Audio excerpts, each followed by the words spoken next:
성전 건축을 마친 솔로몬은 지성소에다가 언약궤를 안치를 하고 그리고 온 회중과 함께 하나님을 찬양하고 예배하기 시작합니다. 선하시도다 그의 자비하심이 영원히 있도다 라고 고백하면서 소리 높여 하나님을 찬양하고 예배를 드렸습니다. 그리고 그에 대한 응답으로, 이 예배에 대한 응답으로 지성소에 구름이 빽빽하게 가득하게 되었고 또 그 구름 가운데 하나님의 영광이 임하게 되었습니다. 하나님께서 이스라엘 온 백성 무리 가운데 임재하실 구름 가운데 나타나는 영광, 구름 가운데 나타나는 그 형태로 임재하신 것입니다. 이렇게 하나님을 향해서 예배를 드린 솔로몬은 이제 오늘 본문에서 고개를 돌려서 온 회중을 하기 시작합니다. 하나님을 향해 고개를 돌렸던 그리고 예배를 마쳤던 솔로몬이 이제는 온 회중을 향해서 이 성전이 왜 건축이 된 것이고 어떤 의미가 있는지, 그리고 이 이스라엘 백성들을 축복하기 위해서 고개를 회중에게로 돌린 것입니다.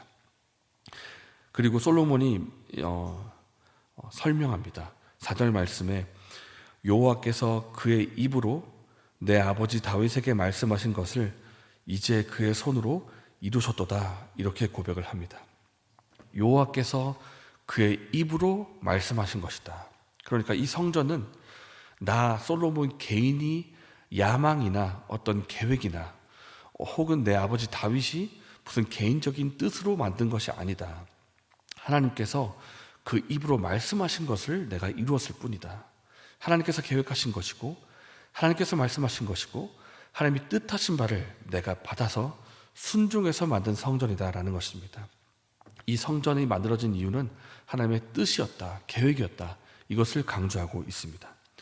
그리고 솔로몬이 6절 말씀에 장소를 말합니다. 예루살렘을 택하여 내 이름을 거기에 두고라고 고백을 합니다. 예루살렘을 택해서 내 이름을 거기에 두기로 하였다. 이 말의 뜻은 무엇인가 하면 하나님께서 출애굽을 한 이후부터, 그러니까 이스라엘 백성과 함께 동행하신 이후부터 한 번도 어떤 장소를 정하거나 어떤 장소를 택해서 내가 거기에 머무르기로 한 적이 없다. 실제로 그렇습니다. 광야 생활 할 때마다 언약궤와 함께 하나님은 항상 이동하셨습니다. 항상 어디 장소를 정한 것도 없고 항상 이동하시면서 이스라엘과 함께 하셨는데, 이스라엘 백성들이 가나안 땅에 정착을 하니까 이제 하나님도 이스라엘 백성과 더불어 한 장소를 택하시고 거기 거하시기로 정하셨다라는 것입니다. 내가 한 장소를 택했다. 여기서 우리가 주목해 볼 부분은 하나님이 그 이름을 두기로 성전 장소로 예루살렘을 택하셨다라는 것입니다. 내가 예루살렘을 택했다. 거기에 거하기로 내가 정했다라는 것입니다. 왜 예루살렘이겠습니까? 물론 이스라엘 백성에게 있어서 예루살렘이라는 장소는 뜻깊은 장소이기는 합니다. 이제 다윗이 아라운의 타작마당에서 예배드린 장소이기도 하고 또 이삭을 드린 그 모리아산이 가까이 있는 곳이기도 합니다. 그렇기 때문에 예루살렘이 보통 장소는 아니죠. 그러나 예루살렘이 무언가 다른 곳보다 특별히 거룩하기 때문에, 무언가 특별하기 때문에 하나님이 그곳에 임하기로 하셨다, 그렇게 볼 수는 없습니다. 왜냐하면 오늘 본문을 읽진 않았지만 18절 말씀에 하는 고백을 한번 우리가 읽으면 좋겠습니다. 18절 말씀 다 함께 읽겠습니다. 하나님이 참으로 사람과 함께 땅에 계시리이까 보소서 하늘과 하늘들의 하늘이라도 주를 용납하지 못하겠거든 하물며 내가 건축한 이 성전이오리이까. 솔로몬이 이미 알고 있습니다. 내가 건축한 성전이지만 사실은 이 성전조차도 하나님을 담아내기에 부족한 장소다, 알고 있습니다. 그러니까 하나님께서 만드신 온 땅이지만은 이 온 땅 가운데 하나님의 이 거룩하신 하나님을, 이 묵직한 하나님의 영광을 담아둘 만한 장소는 그 어디에도 없습니다. 하늘의 하늘이라도 감당하지 못하겠는데 어떻게 예루살렘이 하나님의 영광을 감당하겠습니까? 안 됩니다. 그러나 하나님께서 왜 예루살렘을 택하셨는가라는 것은 순전히 하나님의 일방적인 은혜입니다. 내가 너희들을 위해서 이곳에 거하기로 정했다라는 것입니다. 내가 이곳에 머물기로 정하고 이 성전에서 너희를 만나기로 했다는 것입니다. 하나님께서 그렇게 은혜를 베푸셨다. 그래서 하나님의 성전이 왜 예루살렘에 건축이 되었는가? 예루살렘이 특별히 거룩하기 때문이 아니고 순전히 하나님의 은혜 때문이라는 것입니다. 하나님의 은혜 때문에 성전이 건축되고 이 성전에서 하나님 만날 수 있도록 은혜를 받았다라는 것입니다. 그렇다면 오늘날의 성전된 우리를 한번 돌아보기를 원합니다. 하나님께서는 이제 예루살렘 성전을 지나서 우리의 몸을, 우리 성도의 모임을 이제 성전으로 택하셨습니다. 내가 너희 가운데 머물겠다, 너희와 함께하겠다 말씀하셨는데, 이렇게 된 것이 우리가 무언가 거룩한 것이 있기 때문에, 우리가 무언가 자격이 있기 때문에 하나님이 우리 몸된 이 몸을 성전으로 택하신 것인가? 전혀 그렇지가 않다는 것입니다. 어쩌면 예루살렘보다도 더 자격 없는 것이 우리일지도 모릅니다. 예레미야 17장 9절에서 선지자 예레미야가 사람의 마음에 대해서 이렇게 말합니다. 만물보다 거짓되고 심히 부패한 것은 마음이라. 온 만물보다 더 부패한 것이 있는데 그것은 바로 사람의 마음이다, 이렇게 말하고 있습니다.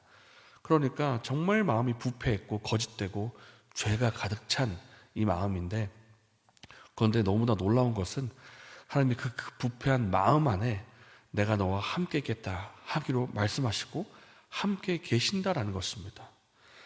그럼에도 불구하고 성전이 된 것입니다. 그럼에도 불구하고 하나님께서 임재하는 성전이 되었다라는 것입니다. 우리는 정말 부패하고 죄가 많지만 예수 그리스도의 십자가 은혜를 통해서 우리의 모든 죄를 용서하시고 우리의 마음을 깨끗하게 하시고, 그리고 그 깨끗해진 마음 가운데 하나님이 거하시기로 작정하셨다라는 것입니다. 그래서 우리가 이 진리를 한번 묵상해 보기 원합니다. 내가 정말 부패한 사람인데, 내가 정말 타락하고 죄가 많은 사람인데, 하나님께서 예수 그리스도를 통해 나의 모든 죄를 용서하시고 깨끗하게 하시고 나와 함께 하시기로 작정하셨다. 그리고 실제로 나와 함께 하신다. 이 사실을 묵상하면 어떤 생각이 드냐면, 참 죄송하기도 하고 황송하기도 하고 감사하다는 생각이 듭니다. 난 정말 자격 없는 사람인데 왜 나와 함께 하시는가? 난 정말 부족함이 너무나 많은데 왜 나를 택하여 부르시고 나와 함께 하시는가라는 것입니다. 그래서 이 진리가 우리에게 감동과 은혜로 다가왔으면 좋겠습니다. 예수님께서 우리의 모든 죄를 용서하시고 우리를 하나님의 성전으로 삼으신 것에 대해서 우리가 감사드리면 좋겠습니다. 그리고 우리는 자주 사실은 하나님께서 나와 함께 하신다는 것도 잊을 때가 많고, 하나님께서 임재하시는 성전 되었다는 이것에 대한 감격도 잊을 때가 많습니다. 우리가 이 시간만큼이라도 이 진리를 곰곰이 묵상하고 생각해 보면서, 와, 내가 정말 큰 은혜를 받은 것이구나. 어떻게 내가 하나님을 담을 그릇이 아닌데 내가 어떻게 감히 하나님과 함께 동행하고 있는가, 이것을 묵상하면서 우리가 감사와 감격 가운데 오늘 하루를 보낼 수 있으면 좋겠습니다. 그래서 우리가 어제부터 묵상하고 있는 것은 하나님의 성전입니다. 하나님의 성전, 그것보다 무엇보다 중요한 것은 지성소입니다. 하나님의 영광이 임하는 자리, 하나님의 임재가 임하는 자리, 하나님께서 말씀하시고 하나님께서 교제하시고 하나님께서 은혜를 베푸시는 그 자리가 이제 우리가 되었다는 사실을 우리가 묵상하면서 감사와 감격 가운데 보내고 또 성전된 삶으로 살아가는 저 여러분 되시기를 예수님의 이름으로 축복합니다. 시간 함께 기도하겠습니다. 자격 없는 우리이지만 하나님의 은혜로 우리를 성전 삼아 주신 것에 대해서 감사드리기를 원합니다. 그리고 성전된 자답게 하나님과 동행하고 하나님의 거룩함이 임하고 말씀이 임하는 저서로 살게 주시옵소서, 이렇게 기도하시면 좋겠습니다. 그리고 내일은 특별히 성찬식이 있는 날입니다. 우리를 위해서 살과 피를 내어주신 예수님의 십자가의 은혜를 우리가 묵상하면서 또 감사와 감격이 충만한 그런 거룩한 예배 되게 해달라고 기도하면 좋겠습니다. 이렇게 기도하시고 개인적인 제목으로 기도하신 후에 자유롭게 돌아가셨습니다.